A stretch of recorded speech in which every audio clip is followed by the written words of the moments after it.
المسلمين المسلمات. الفاتحة. أعوذ بالله من الشيطان الرجيم. بسم الله الرحمن الرحيم. الحمد لله رب العالمين الرحمن الرحيم مالك يوم الدين. إياك نعبد وإياك نستعين.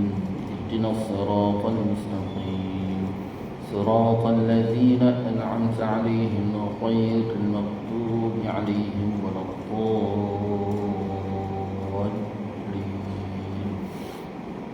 Amin. InsyaAllah untuk menambah lagi majlis kita pada pagi ini, marilah sama-sama kita berselawat ke atas Nabi sallallahu alaihi wasallam. Semoga dengan kita berselawat ke atas Nabi sallallahu alaihi wasallam, Allah Subhanahu wa taala menambah lagi keberkatan, keridaan, rahmat, dan lebih lagi kita mengharapkan Allah Subhanahu wa taala mengampuni segala dosa kita insyaallah. Allahumma salli ala sayyidina Muhammadin an-nabiyil ummi wa ala alihi wa sahbihi wa barik wa sallim. Allahumma salli ala sayyidina Muhammadin an-nabiyil ummi wa ala alihi wa sahbihi wa barik wa sallim. Allahumma salli ala sayyidina Muhammadin an-nabiyil ummi wa ala alihi wa sahbihi wa barik wa sallim. Allahumma salli ala sayyidina Muhammadin an-nabiyil ummi wa ala alihi wa sahbihi wa barik wa sallim. Allahumma salli ala sayyidina Muhammadin an-nabiyil ummi wa ala alihi wa sahbihi wa barik wa sallim. Allahumma salli ala sayyidina Muhammadin an-nabiyil ummi wa ala alihi wa sahbihi wa barik wa sallim. Allahumma salli ala sayyidina Muhammadin an-nabiyil ummi wa ala alihi wa sahbihi wa barik wa sallim. Allahumma salli ala sayyidina Muhammadin an-nabiyil ummi wa ala alihi wa sahbihi wa barik wa sallim. Allahumma salli ala sayyidina Muhammadin an-nabiyil ummi wa ala alihi wa sahbihi wa barik wa sallim. Allahumma salli ala sayyidina Muhammadin an-nabiyil ummi wa ala alihi wa sahbihi wa barik wa sallim. Bismillahirrahmanirrahim. Alhamdulillahi rabbil alamin. Wa bihi nasta'in ala umuri dunya waddin. Wassalatu wassalamu ala sayyidil mursalin khatimin nabiyyin Muhammad sallallahu alaihi wa alihi wa sahbihi wa sallam. Wa ala alihi wa ashabihi wa tabi'an wa tabi'at tabi'an lahum bi ihsanin ila yaumiddin. Subhanaka la 'ilma lana illa ma 'allamtana innaka antal 'alimul hakim. اشرح لي صدري ويسر لي امري واحلل عقدة من لساني يفقهوا قولي رب زدنا علما وارزقنا فهما. اللهم يسر ولا تعسر وبتمم الخير يا فتاح يا عليم افتح لنا فتوح العارفين. ولا حول ولا قوة إلا بالله العلي العظيم. ولا حول ولا قوة إلا بالله العلي العظيم. ولا حول ولا قوة إلا بالله العلي العظيم. قال الله تعالى في القرآن العظيم: أعوذ بالله من الشيطان الرجيم. بسم الله الرحمن الرحيم. ألم نشرح لك صدرك ووضعنا عنك وزرك الذي أنقض ظهرك ورفعنا لك ذكرك فإن مع العسر يسرا إن مع العسر يسرا فإذا فرغت فانصب وإلى ربك فارغب. صدق الله العظيم. Alhamdulillah, pertama-tamanya marilah sama-sama kita merafakkan rasa syukur kita kehadirat Allah Subhanahu wa taala. Dengan keizinan Allah Subhanahu wa taala dapat sama-sama kita bertemu dan kita bersua lagi pada pagi ini. Dan sama-sama kita mengharapkan semua semoga pertemuan kita pada pagi ini Allah SWT penuhkan dengan keberkatan, keredaan, rahmat, dan lebih-lebih lagi kita mengharapkan Allah SWT mengampuni segala dosa kita insyaAllah.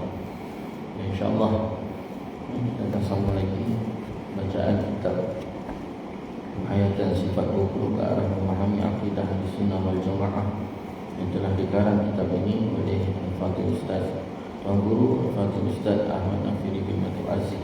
Muka surat 43, sifat wajib bagi Allah Subhanahu wa ta'ala, mukhalafatuhu ta'ala lil hawadith.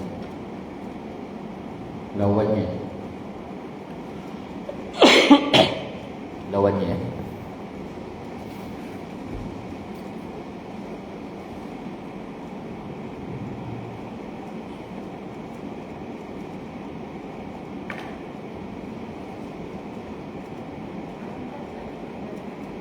apa kan? Dalil nakli.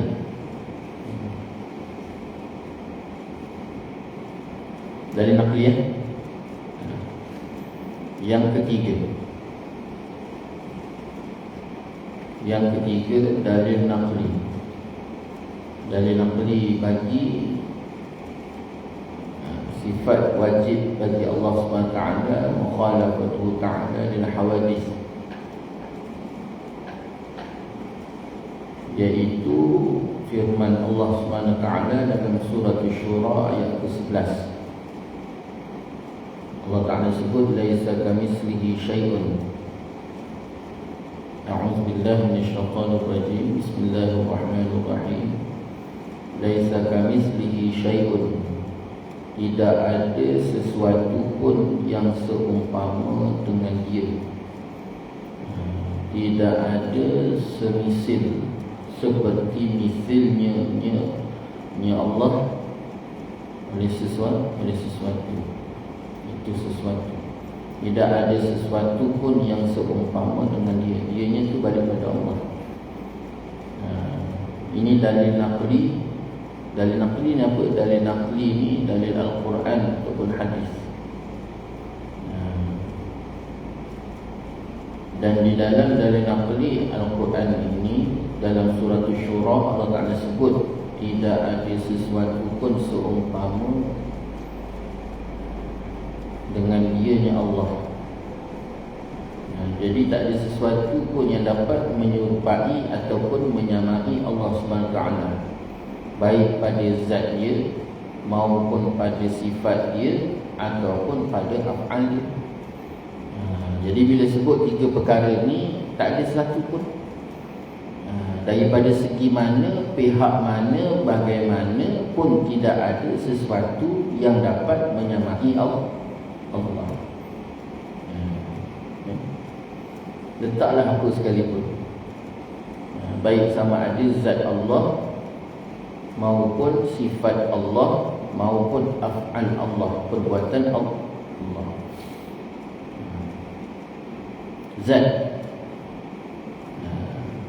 dia tak ada yang mana kita ni terbuat, terjadi daripada jirim dan arat dan jirim. Allah Ta'ala tidak ada arat, tidak ada jirim, tidak ada jirim, tidak ada arat. Jirim pun zat, arat sifat. Tidak ada jirim, tidak ada arat. Allah Ta'ala itu tidak perlu kepada zarah. Itu perlu kepada zarah, kepada atom-atom.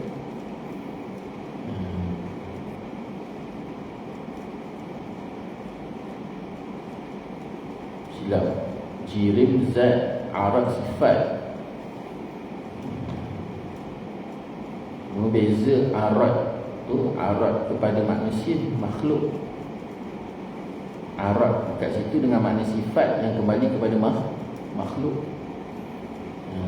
Sifat kita tu, kalau Allah dipanggil sifat, kalau makhluk dipanggil arat. Allah dipanggil zat, manusia dipanggil jirim. Kerana jirim ni terbina daripada malikul-malikul, sedangkan zat Allah itu tidak. Habis bagaimana? Wallahu a'lam. Allah saja yang tahu.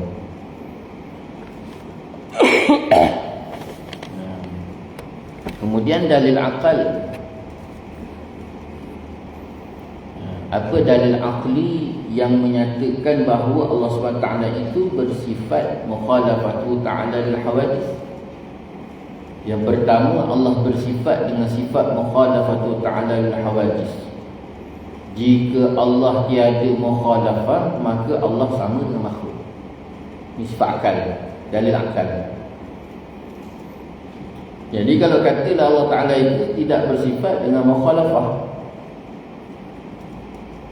maka sudah pasti Allah SWT itu sama seperti makhluk.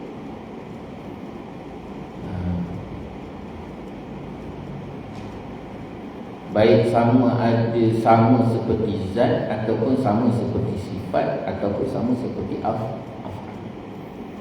Jadi itu satu benda yang mustahil bagi Allah. Jadi kalau katalah Allah Ta'ala itu sama seperti makhluk, maka sudah pasti mustahil.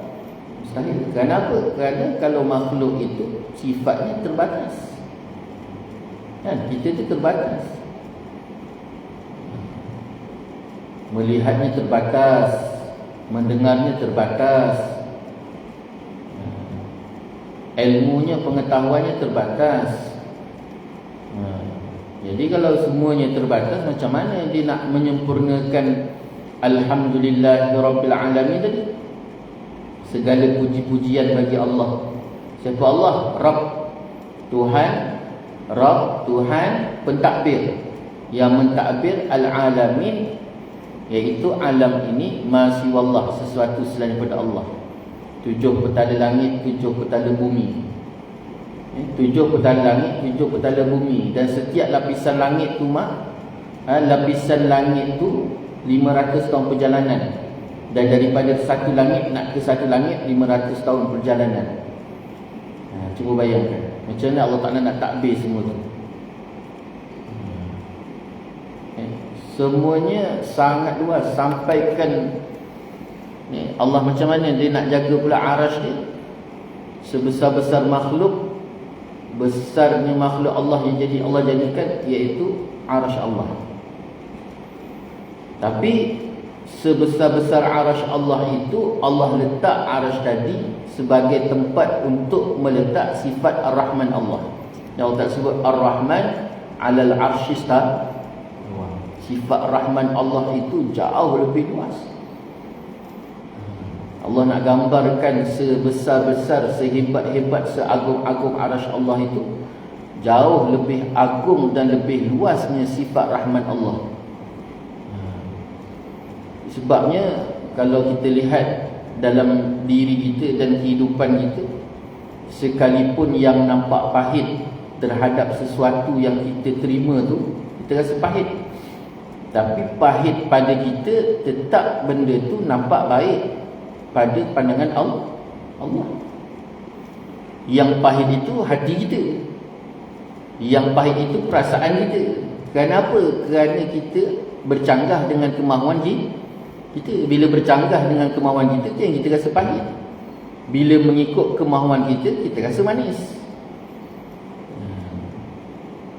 Siapa yang nak sakit? Tak ada orang nak sakit. Allah bagi sakit. Pahit tak? Pahit. Rasa pahit tak? Rasa pahit. Sebab apa? Sebab hati dia nakkan sihat. Tapi Allah bagi sakit, maka pahit. Yang pahit itu sakit tak? Yang pahit itu sakit ke? Tak. Sakit itu tetap sakit. Yang pahit itu hati dan perasaan. Perasaan dia atas dasar sebab bercanggah dengan kemahuan dia. Tapi disebabkan hati dia nak sihat, Allah bagi sihat. Manis tak? Manis. Seronok tak? Seronok. Jadi manis tu sihat ke? Tak. Manis tu bukan sihat. Tapi manis tu pada hati dan perasaan dia. Kerana apa? Kerana mengikut kemahuan dia. Padahal walaupun pahit, itu Allah Ta'ala kata baik.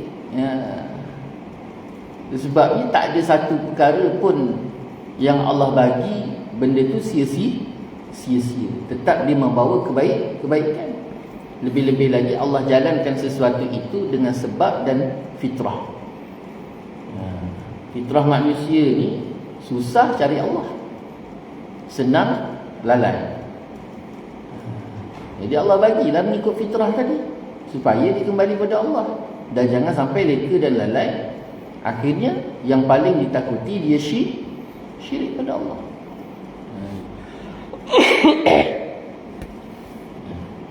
Yang kedua, sementara makhluk bersifat fana. Fana ni fana, nak letak mana fana? Tak ada. Fana ni tak ada. Manusia ni bersifat fana, tak ada. Maka mustahil Allah itu bersifat fana. Tadi yang pertama, kalau katalah Allah Ta'ala itu mustahil Allah Ta'ala, kalau katalah sifat mukhalafah Allah Ta'ala itu tak ada, maka sudah pasti Allah Ta'ala itu bersifat sebagaimana sifat manusia, sama seperti manusia. Baik sama pada zat, ataupun sama pada sifat, ataupun sama pada af'al.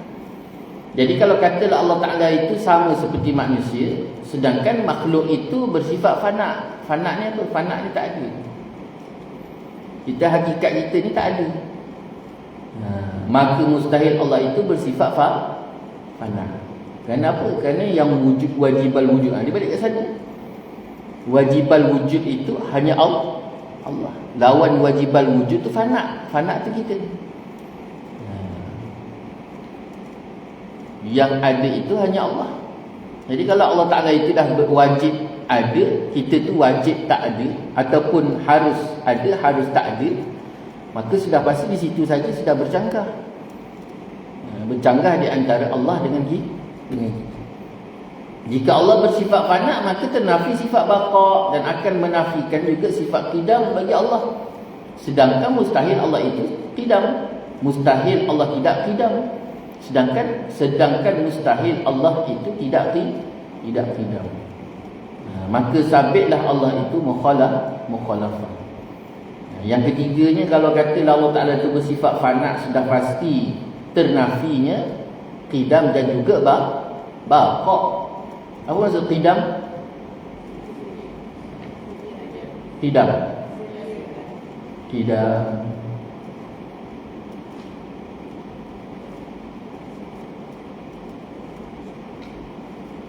sedia saja.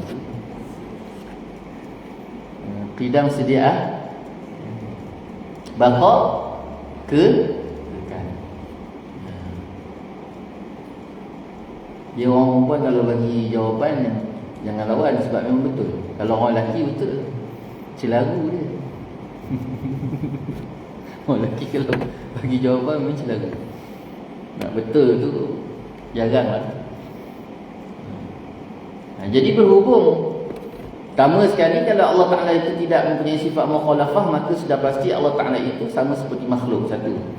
Jadi kalau Allah Ta'ala itu sama seperti makhluk, sedangkan makhluk itu sifat fana, maka sudah pasti Allah itu fana. Jadi kalau Allah Ta'ala fana, maka sudah pasti sudah menafikan sifat baqa dan sifat qidam dan baqa. Jadi kalau katalah tidak ada sifat qidam dan sifat baqa, itu satu benda yang mustahil. Maka ketika itu akhirnya sabitlah sifat Allah Ta'ala itu mukhalafah. Allah Ta'ala itu bersifat mukhalafah. Wajib Allah Ta'ala itu bersifat mukhalafah. Bahagian Allah Ta'ala alam. Ini apa? Ini kotak dia. Bahagian zat. Apa yang dikatakan zat? Zat Allah. Zat Allah itu bukan jirim dan bukan arad. Yang kita sebut tadi, zat Allah Ta'ala itu bukan jirim, bukan arad, tidak bertulang, tidak berdaging, dan tidak lain-lainnya. Dan zat Allah itu bukan daripada jenis leburan, tumbuhan, dan lain-lain.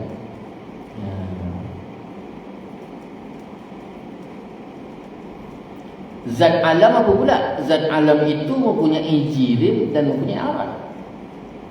Zat alam itu mempunyai jirim dan mempunyai arad. Zat Allah itu bukan jirim. Dekat situ dia punya beza. Zat Allah itu bukan jirim, bukan arad, tidak bertulang, tidak berdaging, tidak lain-lain. Bukan daripada jenis leburan. Leburan ni maknanya benda yang besi, timah, benda-benda yang dilebur. Ataupun bukan tumbuhan, ataupun lain-lain. Lain-lain tu lain-lain termasuk apa yang ada dalam makhluk. Lain-lain tersebut masuk dalam makhluk selain daripada atas ni. Tapi zat alam itu mempunyai arat dan mempunyai jirim. Jirim dan juga arat. Maknanya tersusun daripada, disebut jirim dan arat, tersusun dengan sesuatu yang apa? Yang mempunyai sifat ataupun molekul, dipanggil zarrah.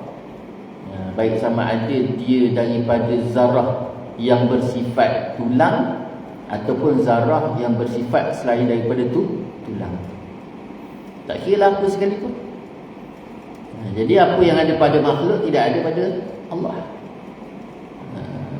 Apa yang ada pada makhluk tidak dapat menyamai apa yang ada pada Allah. Tak sama. Kerana jirim dan arat ni dua sifat, dua keadaan. Jirim ni apa? Jirim ni zat. Tapi zat yang tersusun daripada zarrah ni. Arat tu pula sifat. Arat sifat, cuma sifat itu digunakan pada Allah, arat digunakan pada makhluk. Dan arat ni pula dia ada 4 syarat. Arat ni mempunyai 4 ciri. Bukan 4 syarat, 4 ciri. Apa 4 ciri arat? Arat ni yang membezakan di antara arat dengan sifat. Arat ni dia tidak boleh duduk kecuali atas jirim. Ada arat, ada jirim, ada arat, mesti ada jirim. Macam tu. Nak tak nak mesti duduk dekat jirim, dekat zat. Dan ciri-ciri pertama arat tadi. Arat tadi mesti duduk pada jirim. Yang kedua, arat dia tak boleh duduk dengan sendiri. Mesti duduk dengan jirim. Tak ada jirim, tak ada arat. Namun nak duduk sendiri-sendiri dia tak ada. Itu yang kedua. Yang ketiga, hilang arat, hilang jirim, hilang arat. Hilang jirim, hilang arat. Itu ciri-ciri yang ketiga bagi arat. Yang keempat, apa yang keempat? Dia mesti kurang satu. Apa tak yang keempat? Ingat tak? Dia ada 4 tu. 4 ciri-ciri arat. Dia tak boleh duduk dengan sendiri, dia duduk dengan jirim. Kemudian yang kedua, dia tak duduk dengan sendiri, dia tak boleh duduk dengan sendiri. Lepas tu yang ketiga pula, hilang jirim, hilang arat. Yang keempat, saya ingat 4. Tapi yang keempat tu tak ingat. Tapi dia duduk putak-putak macam tu lah. Mesti ada jirim. Syarat dia mesti ada jirim. Contoh dia, contohnya, pagi ni sebelum kita pergi kuliah, kita buat air. Kalau ingat lagi contoh ni, contoh lama ni. Tengok, ingat ke tak? Contoh ni contoh lama, contoh sebelum kita baca kitab ni. Pagi tadi kita buat air sarapan. Air apa? Air teh. Mudah je air teh. Air yang paling mudah air teh. Nak buat air teh macam mana? Ambil cawan, letak teh, letak air panas, kemudian letak gula. Betul Betul kan? Ada cara lain? Okeylah, lebih kurang. Jadi kita nak cerita sekarang ni tentang gula. Mana arat, mana jirim, mana gula, apa sifat dia? Manis. Okey. Mana jirim, mana arat pada gula tadi?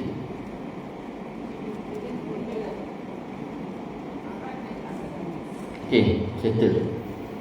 Betul Okey kan Okey. Jangan itu sangat. Janganlah serius sangat. Jadi kita pun aduk. Dia panggil apa? Kacau. Dah kacau tadi.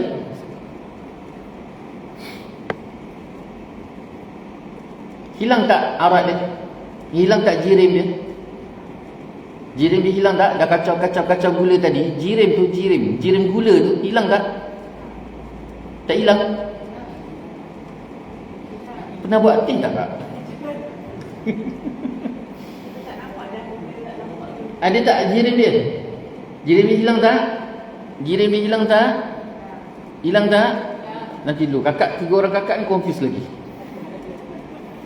Kan gula tu yang petak-petak tu, yang petak-petak, yang kotak-kotak warna jernih-jernih tu kan gula. Jadi gula tu kan dipanggil jirim zat. Jadi benda tu dah letak dekat dalam air tadi, dikacau, hilang tak? Air. Macam nak buat air. Hilang kan? Okey. Hilang tadi, manis dia hilang tak? Manis dia hilang tak? Tak ni yang kita nak bincang ni. Ini yang kita nak bincang. Gula dia tadi hilang tak? Gula hilang. Manis dia hilang tak? Manis dia hilang tak? Yakin? Kan? Manis dia tak hilang. Macam mana pembahasan kat situ? Manis pindah pada air. Apa syarat dia tadi, Kak? Apa syarat dia tadi? Ciri-ciri jirim tu.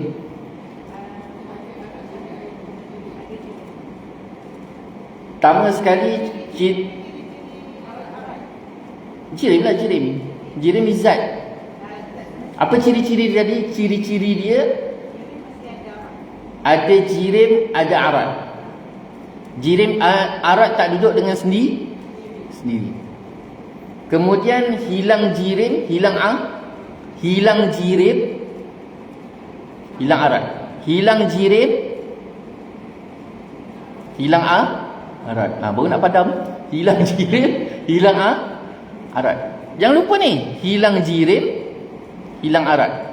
Tak apa, kita baca sama-sama. Hilang jirim, hilang arat. Nampak tak? Jadi sekarang ni gula ni manis ni hilang tak? Syaratnya mesti hilang jirim, hilang maknanya gula hilang, manis mesti hilang. Habis kenapa dia pindah pula? Tadi istilah pindah. Dah qat'i ni, dah qat'i. Hilang jirim, hilang arat. Gula tadi bawa manis. Jadi bila hilang gula, zat molekul gula tadi hilang, manis dia kena hilang.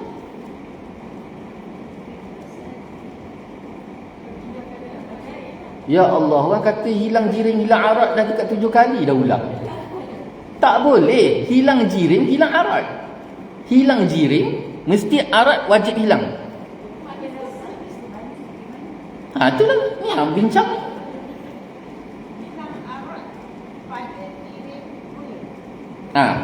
Disebabkan jirim hilang. Bila jirim hilang, arat hilang. Arat mesti hilang.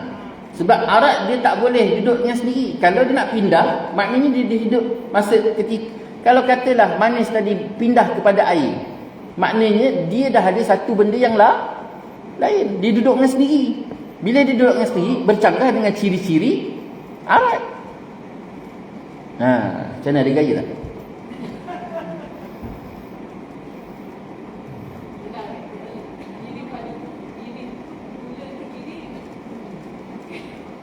Gula tu jirim. Yelah, gula tu jirim.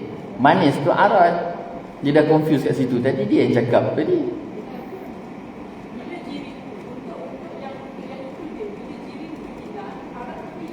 Ya betul. Lepas tu macam mana boleh ada manis kat air tu?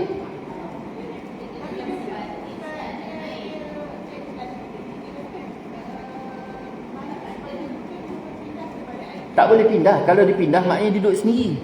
Bila duduk sendiri, bila dia pindah, maknanya dia satu benda yang lain. Sedangkan apa ciri-ciri dia tadi? Tak ada jirin, tak ada arat, dan arat tak duduk dengan sendiri. Kan ciri-ciri yang kedua tadi apa? Arat tak duduk dengan sendiri. Bila dia nak berpindah, mesti dia sendiri. Betul tak? Bila dia nak pindah, mesti dia sendiri. Bila dia sendiri, maknanya dia bercanggah dengan arat.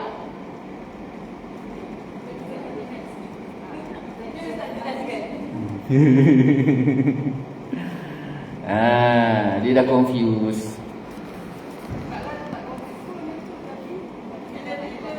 Itulah saya cakap, akak lupa. Benda ni kita dah bahas dah waktu awal-awal dulu kitab ni. Okey, dekat sinilah secara jelas Allah Ta'ala menggambarkan kepada kita bahawa yang memberi manis itu adalah Allah, bukan gula. Itu jawapan dia.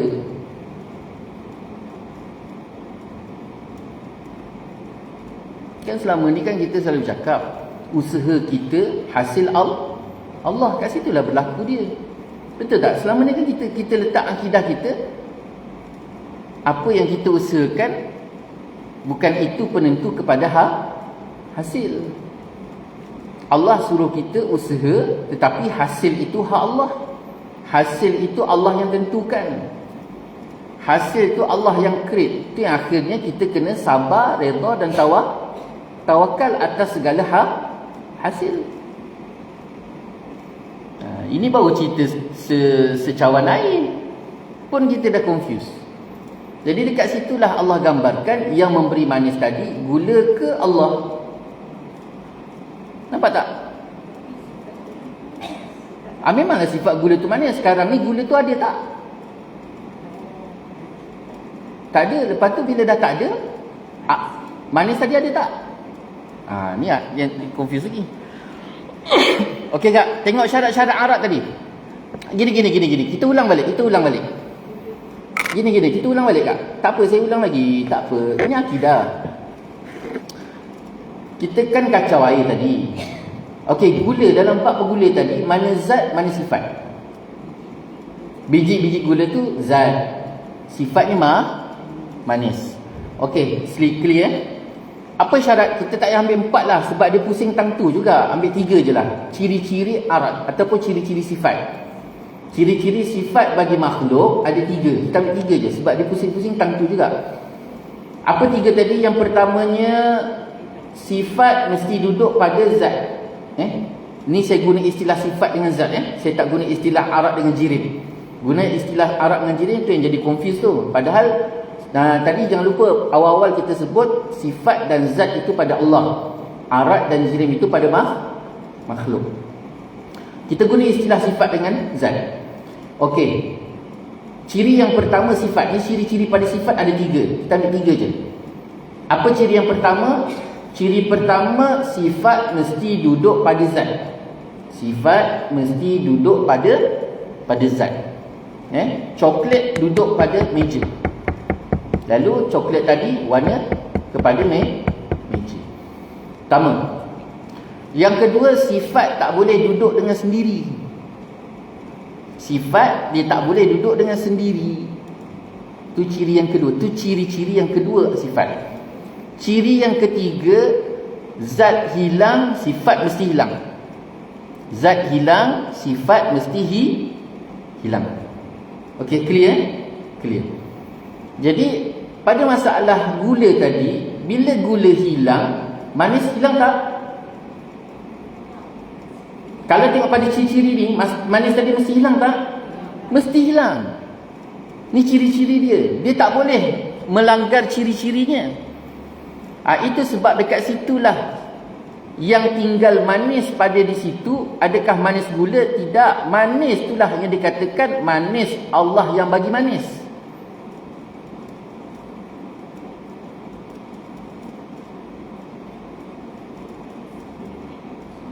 Semua macam tu. Itu sebabnya, contoh ginilah kak. Gini. Kita ambil benda mudah je. Simple masalah. Akak kita ambil mudah lah. Contoh kak ni apa? Allah, saya lupa pula tu. Akak masak berapa tahun dah? Contoh 10 tahun. 10 tahun akak dah masak. Kita ambil salah satu masakan dia, mi goreng. Mi goreng, maknanya kita kira lah mi goreng dia dah masak mungkin dah 30 kali. Kita ambil mudah lah, angka mudah, 30 kali. Saya tanya, 30 kali akak buat mi goreng yang sama, rasanya sama tak? Sukatan yang sama, garam yang sama, jumlah yang sama. Dia punya bahan yang sama, semua sama. Untuk makan suami dan 3 orang anak dia, contohlah, kata contoh. Orang yang sama, jumlah yang sama, periuk yang sama, sudut yang sama, gula yang sama, rasa dia sama tak? Rasa dia sama tak? Lah, lain, pasti lain. Dia takkan sama. Padahal tukang masak yang sama. Pasti rasanya berbeza. Itu gambaran bahawa kita buat macam mana sekalipun rasanya berbeza. Kenapa? Yang memberikan rasa tadi bukan kita. Yang memberi rasa itu adalah Allah. Sama macam juga rezeki kita tiap-tiap bulan. Mungkin kalau orang yang bekerja ataupun berniaga, orang berniaga tu, kita katalah rezeki itu rezeki burung. Orang selalu sebut orang berniaga ni rezeki burung, yang tak pasti rezekinya di mana. Tapi kalau rezeki orang makan gaji, katalah kita ambil mudah, orang makan gajinya 3,000. Bulan Januari 3,000, bulan Februari 3,000, bulan Mac 3,000, sampailah bulan Disember 3,000. Saya tanya balik, gaji 3,000 tadi, bayar benda sama, tak ada apa-apa lebih, tak ada beza pun. Di antara bulan 1 sampai bulan 12 tadi sama je. Bayar apa? Bayar rumah, bayar kereta, bayar apa lagi? Anak sekolah, kan, belanja anak sekolah, dapur, apa lagi? Bil api air. 5 lah kata, 5 benda. Sama je Januari sampai Disember. Tapi duit lebihan dia tu sama tak? Ada bulan ni, banyak lebih lah bulan ni, bayar sama je. Bulan depan, kenapa tak cukup? Ngorek lagi. Pada benda yang sama je, rutin sama. Kita ni hidup kalau betul-betul tengok balik, kalau tak betul-betul kita isi dengan ketaatan dan pengabdian pada Allah Subhanahu Wa Taala, tak jadikan hidup ni untuk dekatkan diri pada Allah, kita ni betul-betul hidup macam robot. Betul tak? Kan, pagi bangun, masuk dapur, rutin yang sama je. Kalau katalah kahwin tu 20 tahun itulah yang kita buat tiap-tiap hari sampai muak dah. Kalau orang jual roti canai tu 20 tahun jual roti canai, dia menebar tu pun dah muak gitu.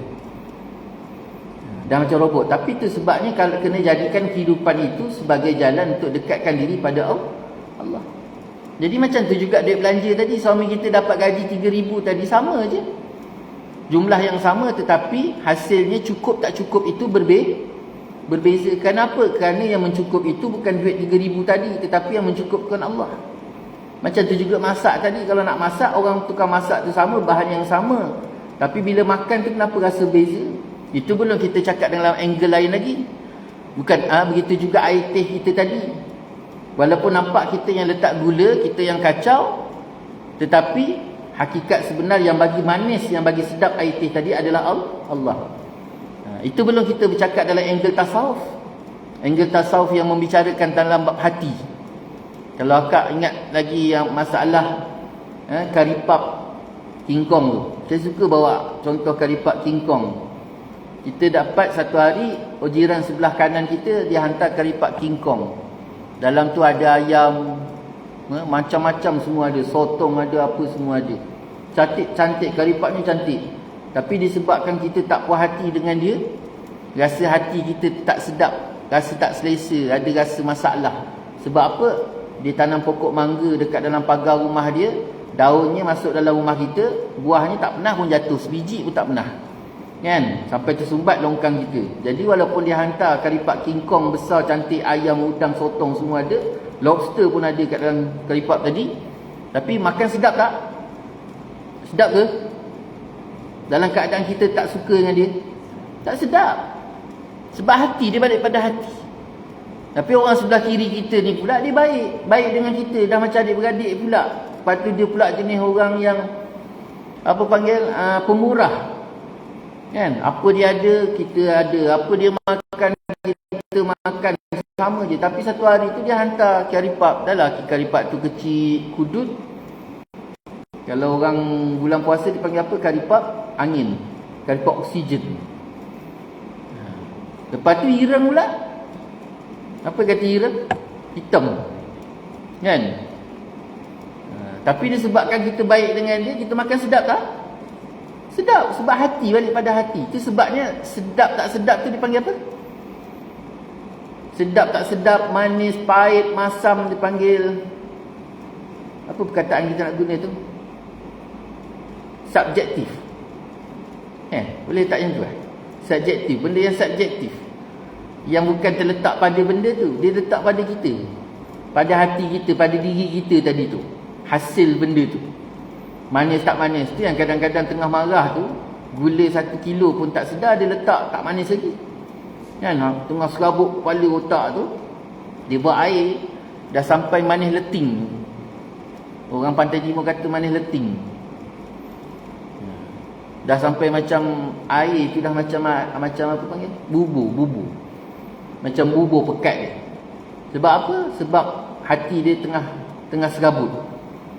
Jadi manis tu gambarkan kat situ, gula tu bukan penentu kepada manis. Yang memberi manis itu adalah Allah.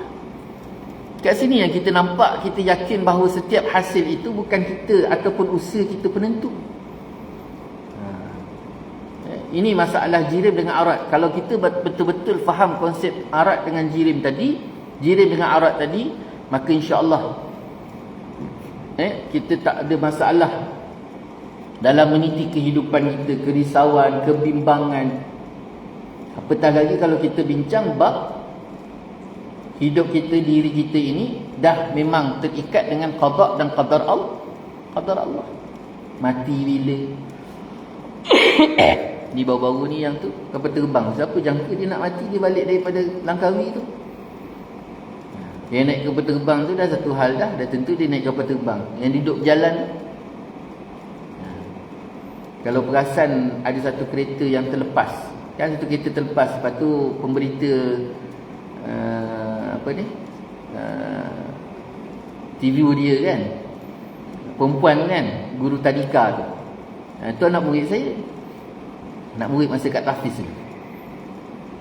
Cuba bayangkan, apa dia kata, kalau Allah Ta'ala tak bagi untuk dia hidup, mati tak? Mati. Dia bawa hari tu lagi 2 pelajar kan, 2 pelajar tadika dia tengah hantar nak balik.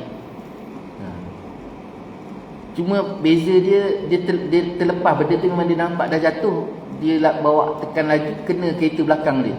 Yang kena apa? Kereta healing tu kan. Kereta betul-betul belakang dia yang kena. Dia potong kereta tu kan. Cuba bayangkan. Allahu Akbar. Yang motor tu sangka ke kapal terbang tu atas kepala dia? Kalau Allah Ta'ala dah tetapkan kan. Cuba bayangkan. Itu sebabnya hidup kita ni semuanya keterikatan dengan qada Allah. Allah Ta'ala dah tetapkan. Pagi ni berapa kita kelip mata, semuanya itu dah ditetapkan. Jadi kalau kita betul-betul yakin tentang perkara ini, sebenarnya perkara paling besar disebut oleh para ulama, iaitu menghilangkan kegusaran, menghilangkan rasa risau. Tu waktu saya duduk mengaji pondok dulu, kalau fikir logik akal, ustaz-ustaz dekat pondok tu mana ada gaji kan? Tapi gemuk-gemuk, tak kurus, semua gemuk-gemuk. Sebab apa? Sebab Allah Ta'ala memang dah tetapkan. Cuma kita hidup atas dunia ni ada keterikatan sebab dan musabab. Masih lagi terikat dengan ikhtiar yang perlukan kepada usaha. Tetapi usaha dan ikhtiar kita tadi, sebab itu bukan penentu kepada hasil. Itu yang kita kena iktikadkan. Ni yang masalah arat ataupun jirim dengan arat tadi. Kena faham tentang konsep tu. Jadi lepas ni kalau suami akak tanya lagi, yang ayang sayang abang tak? Sayang. Cakap sayang je. Lepas tu kalau dia tanya, kalau sehari 2 ni abang mati, kan sebelum ni kita jawab apa? Sebelum ni kita jawab apa? Kita tak bekerja. Kita datang kelas ni pun dia yang letak isi minyak kan. Bahkan Petronas tu pun kita tak pernah pijak. Kereta kita tu pun dia yang isi minyak kan. Macam mana kereta ada minyak tak? Tak ada. Dia pun bawa lah kereta kita isi minyak. Sampai tahap macam tu. Bila dia tanya kalau abang matilah sehari dua ni, apa jawapan kita? Janganlah abang cakap macam tu. Kalau abang tak ada, siapa nak jaga saya? Siapa nak jaga anak-anak? Siapa nak bayar rumah? Siapa nak bayar kereta? Kan? Itu jawapan kita sebelum ni. Habis bila kita dah ngajar akidah, suami kita ke yang bayar sebelum ni? Suami kita ke yang isi minyak? Dia yang bagi makan kita ke? Dia yang, ni yang kita kena baiki balik akidah kita yang sebenar. Walaupun nampak dia, tapi dia tu tak lebih hanya sekadar sebab dan ikhtiar. Tapi kalau tak ada dia, kita makan tak? Kalau tak ada dia, makan tak? Ginilah mudah cakap. Anak yatim dengan anak yang ada mak ayah. Anak yatim dengan anak ada mak ayah. Mana lagi gemuk? Kalau bahasa kasar dia. Kan? Cakap kasar lah. Kalau cakap apa ni? Cakap halus, mana lagi mewah? Mana lagi mewah? Anak yatim. Saya tak kata orang lain. Saya hilang ayah saya umur 8 tahun. Ayah meninggal dunia umur 8 tahun. Itu pengalaman saya sendiri. Jadi hidup tu sangat susah. Susah tak susah? Susah, memang susah. Sebab mak pun kerja, kais pagi makan pagi, kais petang makan petang. Tapi alhamdulillah umur 14 tahun saya dah mula belajar ke Indonesia. Orang yang ada mak ayah pergi tak overseas umur 14 tahun? Tak. Cuba bayangkan. Sebab apa? Sebab yang mengelola hidup kita ni Allah. Kalau mak ayah kita, kalau Allah mak ayah itulah yang mengelola hidup kita, yang mentadbir hidup kita, yang mencukupkan hidup kita, pasti anak yatim tu orang yang paling susah sebab dia tak ada mak, tak ada ayah. Itu saja sudah cukup gambarkan kita kepada kita bahawa hidup kita ni alhamdulillahi rabbil alamin. Ini dikatakan rabbil alamin, Tuhan. Siapa Allah tu? Siapa Allah? Allah itu Rabb. Siapa Allah itu? Tuhan. Siapa Allah itu? Pentadbir. Siapa Allah itu? Pengurus. Siapa Allah itu? Penetap. Rabb itu dengan makna penetap. Yang menetapkan. Al-alamin itu siapa? Alam itu siapa? Alam itu masih wallah. Sesuatu selain daripada Allah. Allah selain daripada Allah tu alam. Allah selain daripada Allah, arash, malaikat, gunung, ganang, syurga, neraka, syaitan, iblis, Azazil, Adam, Idris, semua sekali tu selain daripada Allah tu alam. Jadi semua tu duduk dalam ketetapan Allah Ta'ala dah tetapkan lah. Pasal Azazil keluar daripada syurga tu memang dah ditetapkan. Macam Adam keluar daripada syurga tu memang dah ditetapkan. Hanya nak gambarkan kepada kita bahawa kita ni memang hidupnya ada keterikatan dengan sebab. Jadi kalau Tok Adam kita tu tak makan buah khuldi tu, yang dulu masa kecil-kecil, saya ingat lagi masa kecil-kecil bila ustaz cerita je dalam kelas, Tok kita Adam makan buah khuldi, lepas makan buah khuldi dengan nenek kita Hawa, lalu kena halau daripada syurga. Lalu kita pun tergambar, apalah Tok ni, dah Allah Ta'ala kata jangan makan buah khuldi. Kalau tak makan buah khuldi, maka kita semua ni dalam syurga. Rasa-rasa mak, kita ni kalau Tok kita tak makan buah khuldi tadi, kita duduk dalam syurga ke? Jangan kata kita duduk dalam syurga, tentang silap-silap kita pun tak ada. Kita pun tak ada. Sebab syarat nak jadikan kita tu macam-macam. Dan memang awal-awal sebelum Tok kita Allah jadikan pun, sebelum Tok kita tu Allah jadikan tu pun, memang Allah kata nak duduk dia di dunia, bukan di syurga. Wa idh qala rabbuka lil malaikati inni ja'ilun fil ardi khalifah. Memang tujuan Adam tu dijadikan sebagai khalifah di atas muka bumi. Jadi syurga makan buah khuldi tu hanya sebab. Jadi jelaslah. Ini dia tentang masalah jirim dengan arad. Kemudian sifat Allah itu qadim lagi azali. Sifat Allah itu qadim lagi azali. Apa maksud qadim lagi azali? Sedia ada, sedia ada, tak ada permulaan. Itu bahasa kita. Disebut qadim lagi azali itu dengan makna sedia ada ataupun tidak ada permulaan. Ingat tak kita bahas tentang masalah azali? Ingat lagi ke? Azali ni ialah sesuatu masa, nak kata masa pun tak ada masa lagi masa tu. Sebab masa tu makhluk. Azali ni sesuatu yang Allah, sesuatu sebelum Allah jadikan makhluk. Sesuatu sebelum Allah jadi makhluk, waktu tu pun salah juga gunakan. Sebab waktu tu zaman tak ada lagi, masa tu tak ada, masa tak ada, tempat tak ada. Kerana masa dan tempat itu makhluk. Sesuatu sebelum tapi itulah kadang-kadang kita takut dia faham pula ada masa tak. Sebelum Allah jadikan makhluk, nak sebut masa tak boleh. Masa tu dikatakan azali. Jadi dikatakan azali tu, dia nak katakan qadim lagi azali tu sifat Allah, sedia ada, tak ada permulaan. Azali tu bersifat tidak ada permulaan, ada akhir. Bila akhirnya azali bila Allah jadikan makhluk. Itu yang mula-mula dulu ulama sebut. Kalau perasan, ingat tak? Bukalah balik dekat dalam bab qadim tu, kan ada perbezaan di antara azali dengan qadim. Ada tak? Ada kan? Ditanya lagi.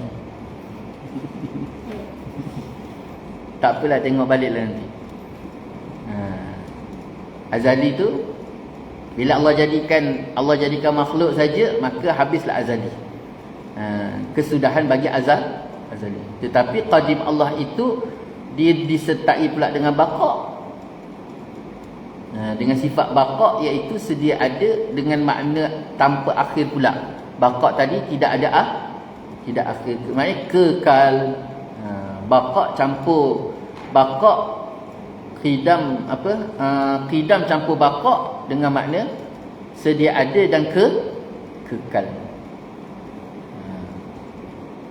Kalau kita lihat dekat dalam kitab Mukasyafatul Qulub, Imam Ghazali sebut tentang awal-awal Allah jadikan. Kalau disebut Imam Ghazali, Allah jadikan makhluk yang pertama mutiara. Mutiara. Jadi ini jangan keruk-keruk kepala, sebab benda ni masalah furuk. Jangan pening kepala. Habis ustaz tu tak ada. Ini benda yang khilaf ulama. Ada ulama sebut yang mula-mula Allah jadikan cahaya Nur Muhammad. Pertama. Ada yang kata yang mula-mula Allah Ta'ala jadikan ialah qalam, pen. Jadi jangan keruk kepala, jangan sakit kepala. Benda ni benda yang tak perlu dibahas, tak perlu dibincang, tak perlu nak di apa panggil. Kerana tidak ada sebarangan dalil qat'i daripada Al-Quran dan hadis. Jadi dengar boleh, janganlah sebut percaya, jangan. Dengar boleh. Sebagai ilmu tambahan. Jadi Imam Ghazali pegang, menyebutkan dalam kitab dia Mukasyafatul Qulub bahawa Allah jadikan mula-mula daripada mutiara. Jadi bila jadi saja mutiara tadi, lalu mutiara tadi Allah Ta'ala pandang. Bila Allah Ta'ala pandang mutiara tadi, maka bergegarlah mutiara tadi. Bergegar-gegar malunya mutiara itu atas pandangan Allah Subhanahu Wa Ta'ala. Jadi bila bergoyang-goyang mutiara tadi, sehinggakan terlalu malunya mutiara tadi, akhirnya mutiara tadi cair, jadi air. Daripada mutiara jadi air. Jadi bila jadi air tadi, sebahagian daripada air tadi dah jadi air tadi, air tadi mula kocak. Lalu sebahagian daripada air itu Allah jadikan arash. Sebabnya di antara makhluk awal yang Allah Ta'ala jadikan adalah arash. Besar tak arash? Arash ni arash yang paling agung, yang paling besar, dan tidak ada makhluk yang paling besar kecuali arash. Allah tu besar sekali. Jadi daripada arash, setelah Allah jadikan arash tadi, setelah daripada tu air tadi masih lagi berkocak. Lebihan daripada air tadi masih lagi berkocak. Maka dekat situ pertamanya dia jadi wap. Yang kedua dia jadi daripada air tadi jadi asap. Lalu daripada wap air tadi, daripada asap air tadi itulah jadinya langit-langit. Allah jadikan langit tu macam apa kak, asalnya daripada langit tu Allah jadikan pada awalnya daripada asap tadi tu, dia jadi berdempet-dempet macam orang lipat baju. Allah Ta'ala jadikan dia tu macam apa panggil? Berlapis-lapis. Lapis-lapis yang melekat-lekat. Lapis yang melekat-lekat. Jadi daripada lapis yang melekat-lekat tadi itulah Allah pisahkan dia, sehingga itulah setiap lapisan itu mempunyai 500 tahun perjalanan, dan daripada satu lapisan ke satu lapisan 500 tahun perjalanan. Luasnya lah langit. Dan daripada langit tu pula, walaupun asalnya daripada asap tadi, tetapi daripada asap itulah Allah bina pula langit tadi jadi langit lah. Lalu langit tadi Allah Ta'ala perhias, Allah jadikan daripada kepelbagaian benda. Di antaranya emas putih, di antaranya batu hijau, kemudian perak putih. Allah Ta'ala jadikan. Ada satu lapisan daripada perak putih, ada satu lapisan daripada emas putih, ada lapisan daripada batu zamrud, ada lapisan macam-macam. Saya pun tak ingat tu, disebut oleh Imam Ghazali rahimahullah ta'ala.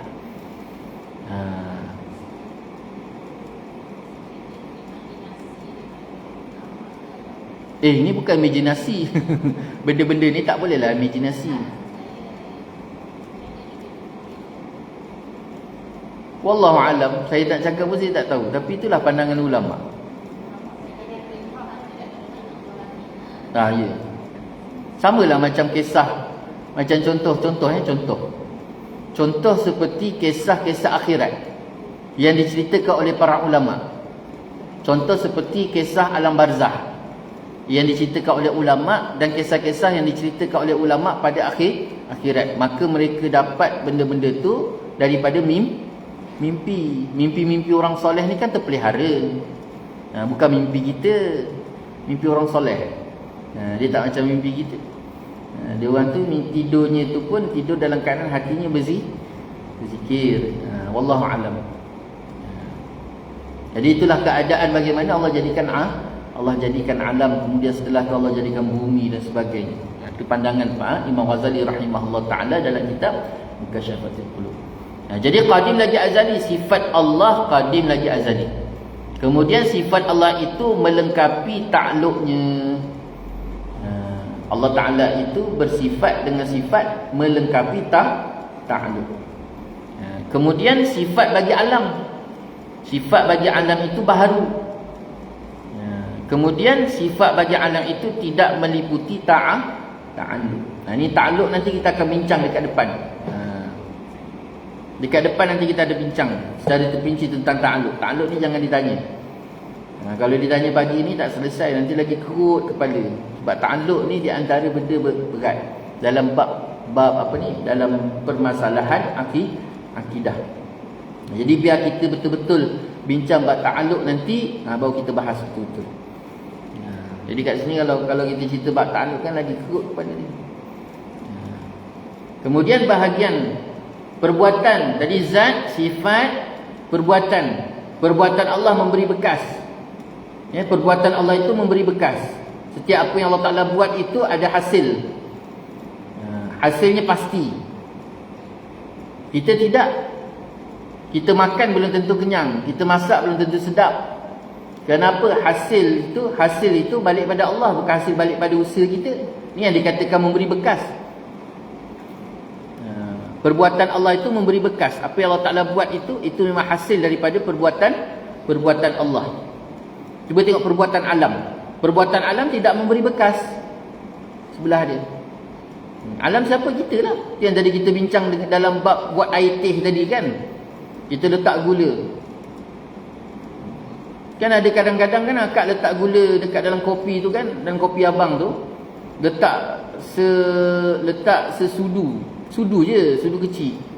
Ya Allah, manisnya awak, semanis senyuman awak. Kan abang kata. Ada ketika dia kata apa? Berapa sudu awak letak ni? Saya letak dah 3 sudu dah. Kenapa? Tawar je, setawar muka awak. Kan? Sebab apa? Gula tu bukan penentu. Yang dikatakan perbuatan alam itu tidak memberi bekas. Yang memberi bekas adalah perbuatan Allah. Perbuatan Allah dia balik-balik pada perbuatan Allah, pada tindakan Allah, pada ketetapan Allah. Dia akan balik semula pada kudrah Allah, iradah Allah, ilmu Allah. Itu semua tu. Perbuatan Allah itu tidak perlu kepada wasitah. Apa maksud wasitah? Penghantaraan. Wasitah dengan makna penghantaraan. Allah Ta'ala nak buat sesuatu tu tak perlu kepada penghantaraan. Kita nak buat sesuatu tu kena ada penghantaraan, baik secara langsung ataupun secara tak langsung. Contohnya tadi nak buat teh, nak minum air teh. Tergerak hati nak minum air teh, kena ada cawan, kena ada air panas, kena ada teh, kena ada gula. Habis-habis pun kalau katalah, alah ustaz saya tak payah nak cawan, nak payah teh apa semua tak payah, saya order je, kan? Sama ada dia order, dia duduk dekat kedai mamak, ataupun dia order, dia duduk pakai Grab. Tapi Grab dengan order dekat mamak tu bukan penghantaraan ke? Tetap penghantaraan untuk sampainya air teh pada dia. Namun dia nak minta, saya teringin nak minta air teh, ting, tiba-tiba ada air teh. Tak ada. Ingat tak yang kita cerita pasal lepat? Kan, pukul 3 petang masuk je asar, semayang asar. Lepas semayang asar hujan lebat, teringin nak makan lepat. Kan, kalau makan lepat dengan air kopi panas ni sedap juga ni. Gerak hati. Tiba-tiba lepat sampai. Assalamualaikum. Tengok-tengok buka je pintu, Masya Allah, ni ada kuih sikit. Makcik ajar kak ada kuih sikit jiran sebelah hantar. Hujan-hujan ni kalau makan sedap. Oh, ya Allah, terima kasih banyak. Jadi dia pun balik. Tak tunggu lama sebab hujan. Dia pun balik. Balik-balik kita buka lah bekas tadi. Tapuai. Kan, buka-buka tapuai tu, ya Allah, dalam tu betul-betul lepat. Padahal tadi lepas semayang baru tergerak hati nak makan lepat dengan Allah Ta'ala. Tapi adakah dia kira tanpa usaha? Tak, usaha juga. Usaha dengan cara orang lain buat, orang lain hantar. Tak ada. Itu sebabnya Allah Ta'ala tu buat sesuatu tanpa wasitah, penghantaraan. Tapi manusia walaupun benda tu datang bergolek-golek, tapi dia datang pun tetap perlu kepada usaha. Mungkin tidak dia, tetapi pada orang lain. Itu yang dikatakan perbuatan alam itu perlukan kepada pertolongan. Kemudian perbuatan Allah itu tidak mengambil faedah daripada perbuatan dan hukumnya. Apa maksudnya? Apa yang Allah Ta'ala lakukan itu tidak ada faedah untuk diri Allah, untuk zat Allah. Allah buat kita, ada faedah balik pada Allah ke? Tak ada. Apa sekalipun yang Allah Ta'ala buat arash. Allah jadikan arash, Allah Ta'ala jadikan itu, jadikan ini. Apa yang Allah Ta'ala jadikan itu ada faedah balik pada Allah? Tak ada. Allah Ta'ala tidak mengambil faedah dan tidak memberi faedah atas setiap perbuatan Allah. Tak kembali faedah. Tak ada faedah apa-apa. Kalau dia buat boleh. Itu sebabnya apa yang Allah Ta'ala buat tadi tidak dipanggilkan wajib. Tak dipanggil wajib. Kerana apa? Kerana Allah nak buat boleh, tak nak buat pun tak apa. Kalau Allah buat pun tidak ada sebarang faedah yang kembali kepada Allah. Itu aja dia.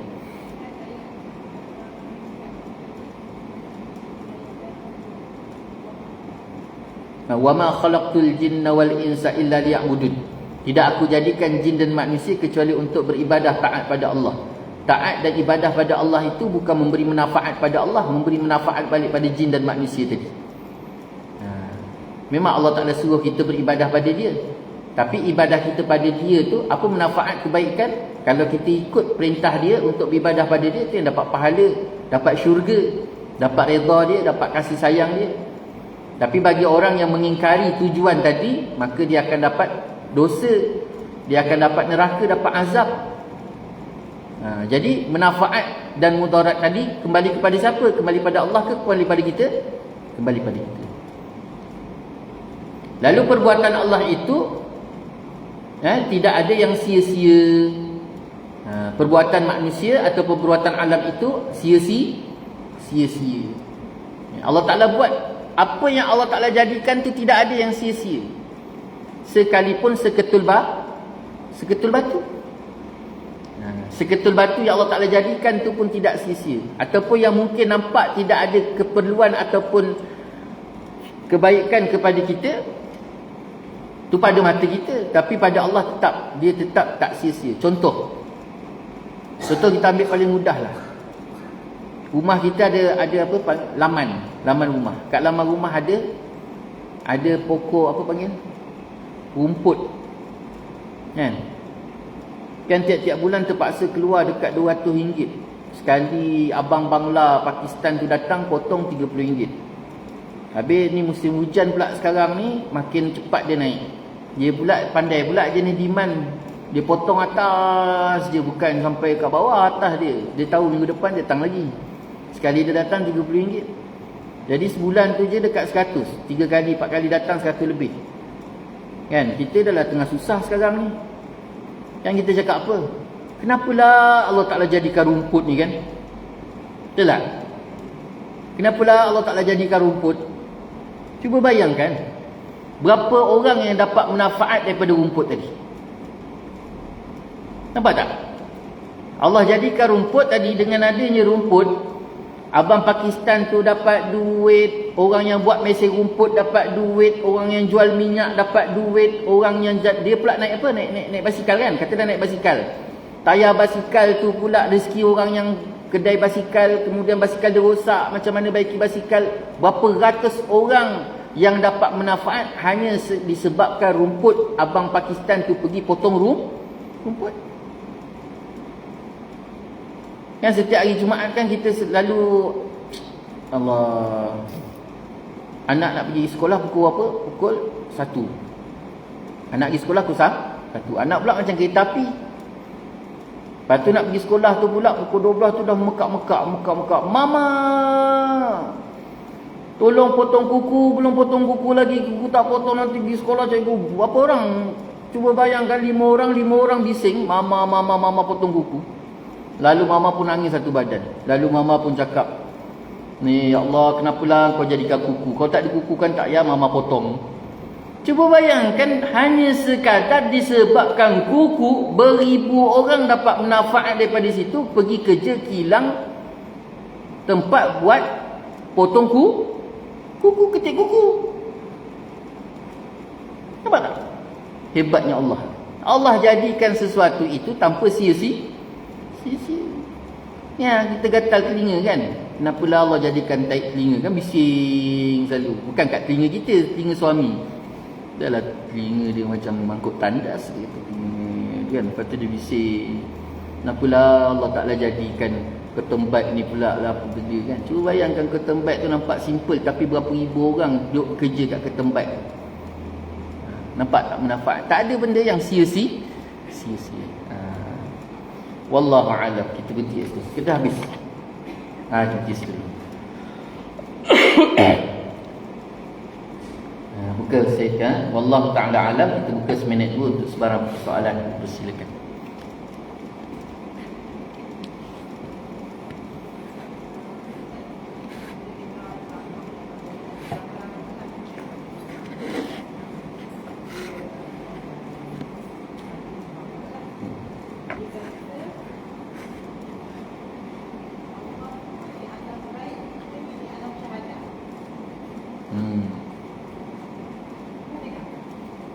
Tak pernah dengar lagi. Tapi nampaklah dia punya maksud tu.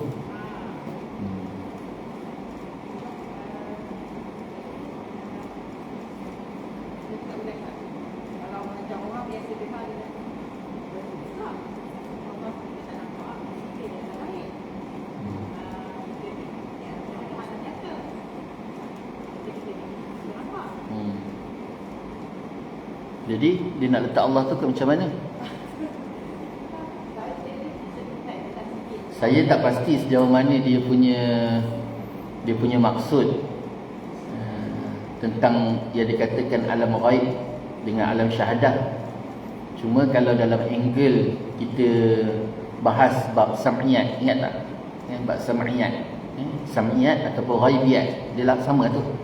Sam'iyat dengan ghaibiyat. Sam'iyat dengan ghaibiyat ini ialah perkara yang tidak boleh digapai dengan panca indera. Dengan panca indera. Apa dia salah satu contoh selain daripada Allah, iaitu roh, jin, termasuk jin, syurga, neraka, ghaibiyat. Termasuk ghaibiyat, benda yang akan berlaku tapi belum kita ketemu. Syurga, neraka, barzah, itu semua ghaibiyat. Jadi kalau dia nak letak Allah di situ pun boleh. Tak ada masalah. Sebab apa? Sebab Allah itu termasuk sesuatu yang tak boleh digapai dengan panca indera. Itu kalau dibahas dalam bab tu. Sebab kita tak salahlah dia cakap kalau kita tu dalam bab syahadah. Ada dalam apa? Alam syahadah. Memang kita betul kita duduk alam syahadah. Dan Allah Ta'ala letak kat situ. Tapi dia tak boleh nafikan juga tentang benda yang lain, termasuk sam'iyat, perkara-perkara sam'iyat, perkara-perkara ghaibiat tadi. Kalau dia letak Allah Ta'ala dalam bab ghaibiat, itu dalam kategori tu. Kalau dibahas di situ, saya tak tahu apa maksud dia, wallahualam.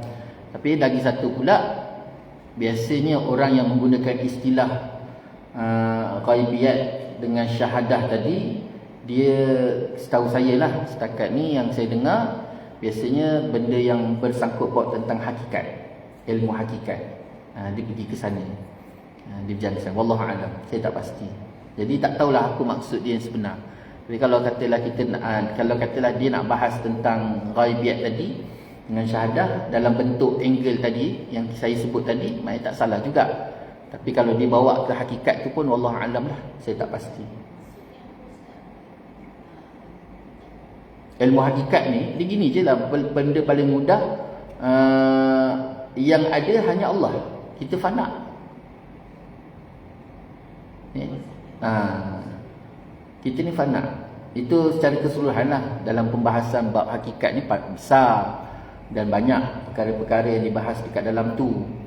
Cuma secara keseluruhan yang mudah kita bincang ataupun mudah tu, ilmu hakikat ni adalah yang membicarakan tentang yang wujud itu hanya Allah. Selain daripada Allah itu fana.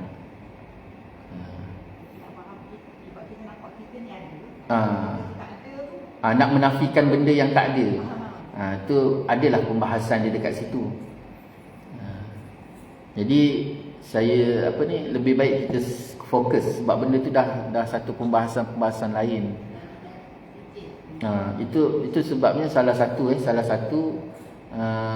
perkara yang terjadi kepada Imam Ghazali sendiri. Imam Ghazali pada akhir usia dia tu, daripada ratusan ribuan anak murid dia, hujung usia dia dah tak ada dah anak murid, cuma tinggal seorang saja, yang lain semua lari.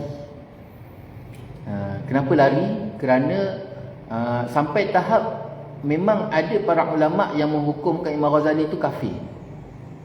Kafir. Pada hujung usia dia kafir. Tapi dia bukan mengkafirkan Imam Ghazali. Dia mengkafirkan atas nak menjaga dan memelihara orang awam daripada terikut makam dia. Yang dia tu betul dengan cara dia. Tapi kita tu tak boleh ikut cara dia, takut kita tu sehingga akhirnya kita kata kita tu Tuhan.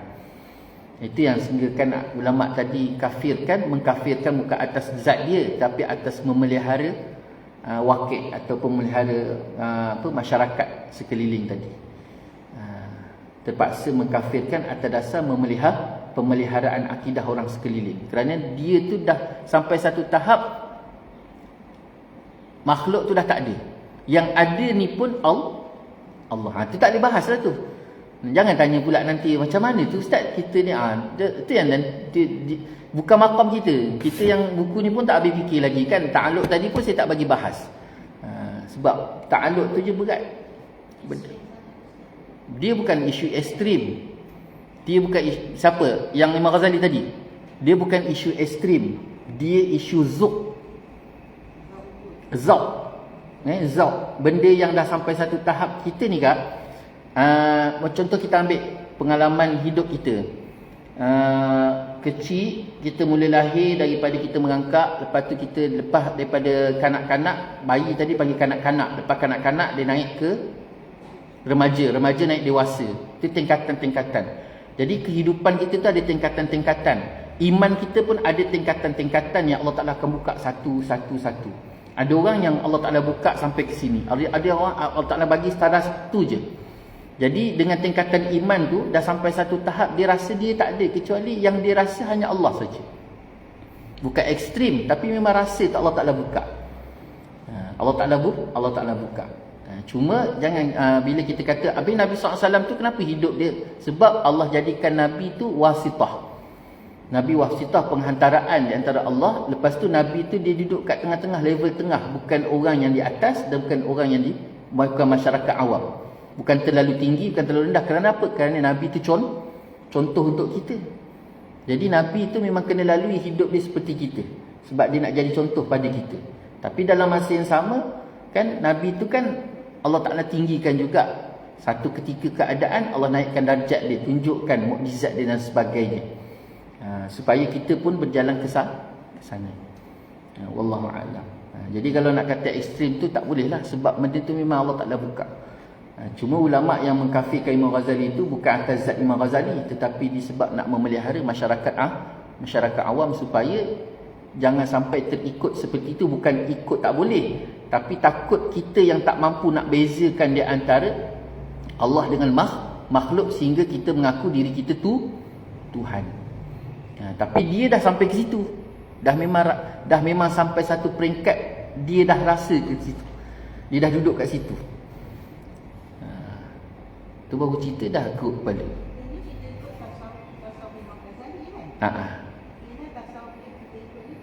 Semuanya asas. Kita belajar ni duk asas je. Dia tu punya maqam tu dah. Jadi dia ada tingkatan-tingkatan tadi.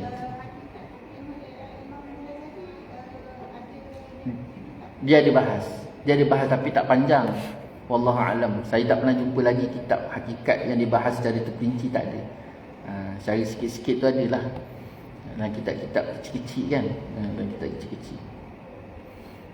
Sebab ilmu hakikat ni pun tak boleh nak dibahas pada masyarakat awam. Dia perlu yang membahas tu pula orang hakikat. Itu sebabnya biasanya ilmu hakikat ni kalau orang awam mengaji, dia jadi Tuhan lah. Itu sebabnya ilmu hakikat ni sampaikan tahap JAKIM sendiri pun haramkan buku pembahasan ilmu hakikat. Kan?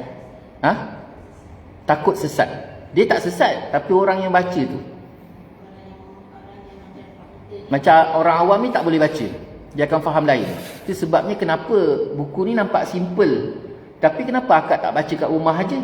Kenapa mesti berguru?